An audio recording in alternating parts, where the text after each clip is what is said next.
Contactor എല്ലാ പ്രധാന സാധനങ്ങളും വരും. അതായത് നമ്മുടെ മോട്ടറിന്റെ സ്റ്റാർട്ടർ ഞാൻ പറഞ്ഞിട്ടുണ്ട്, മോട്ടറിന്റെ സ്റ്റാർട്ടറിൽ വരും. അത് നിങ്ങൾ കണ്ടെത്തി സ്റ്റാർട്ടറിന്റെ സ്റ്റാർട്ടർ വരും, ഡ്യുവൽ സ്റ്റാർട്ടർ അങ്ങനെ സ്റ്റാർട്ടറുകളിൽ വരും. അതുകൂടാതെ ചേഞ്ച് ഓവർ സിസ്റ്റങ്ങളിൽ വരും. നിങ്ങൾ എക്സിക്യൂഷനിലൊക്കെ കണ്ടോ വലിയ ഇതൊരു ചെറിയ കോണ്ടാക്ടർ പല യൂസുകൾക്കുണ്ട്. നമ്മളിത് നോക്കുന്നത് ഒരു കോപ്പർ പൈപ്പ് ബ്രേസിങ്ങിന് വേണ്ടി എങ്ങനെയാണത് സ്വെഡ്ജിങ് ചെയ്യുന്നത് എന്നുള്ളതാണ്.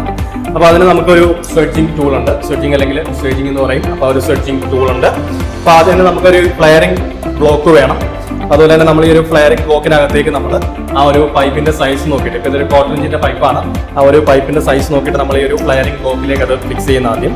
അപ്പോൾ ഈ അതായത് ഇൻഡോർ യൂണിറ്റിൽ നിന്ന് റിട്ടേൺ വന്നേക്കണ പൈപ്പ്, അതുപോലെ ഇതിന്റെ ഔട്ട് പൈപ്പ് പിന്നെ അങ്ങോട്ട് പോകുന്നുണ്ട്, സെക്കൻഡറി പമ്പിലേക്ക് പോകുന്നുണ്ട്. അപ്പോൾ ഈ ഇൻസ്റ്റലേഷൻ ചെയ്തേക്കണ ഈ പൈപ്പാണ് ഇൻഡോർ റൂമിലേക്ക് കണക്ട് ചെയ്യുന്ന പൈപ്പ്. ഓക്കെ, അപ്പോൾ അത് ചില്ലറിന്റെ ഏത് പോർഷനിലേക്കാണ്? ഇതൊരു സിലിണ്ടർ പോലെ ഇരിക്കുന്നുണ്ടോ? അത് എന്ത് പോർഷനാണത്?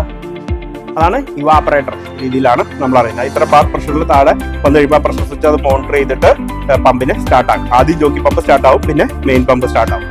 അങ്ങനെയാണ് എൻ്റെ വർക്കിംഗ് വരുന്നത്. ഇത് പ്ലംബിംഗ് സിസ്റ്റത്തിന്റെ ആണ്. ഇപ്പോൾ നമുക്ക് CPVC പൈപ്പ് കണ്ടിരിക്കാൻ കാണാം. അപ്പോൾ അതിന്റെ നമുക്ക് pressure minimum 3.5 bar, minimum 1.5 bar pressure വേണം. അപ്പോൾ അതിൽ കുറവ് കിട്ടി കഴിഞ്ഞാൽ നമുക്ക് ബൂസ്റ്റർ പമ്പ് നമ്മൾ യൂസ് ചെയ്യും.